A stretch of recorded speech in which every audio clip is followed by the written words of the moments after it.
Hello everyone, আজকে যাব সরস্বতী ঠাকুর কিনতে আর তার সাথে দশকর্মার বাজার করতে। তো বেরিয়ে পড়েছি। সবার প্রথমে যাব পালবাড়িতে ঠাকুর কিনতে।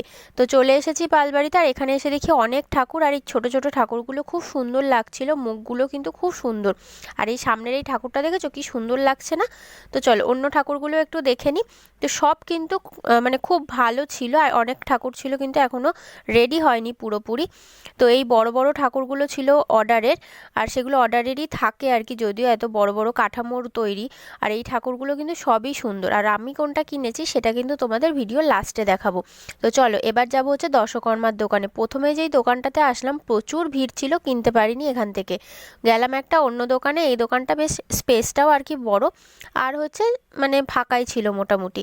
তো তারপর আমার যেইগুলো জিনিসগুলো দরকারি আমি নিয়ে নিলাম। তো এই কটা জিনিস নিতে হয়েছে, আর পরে মা নিয়ে নেবে অন্যগুলো।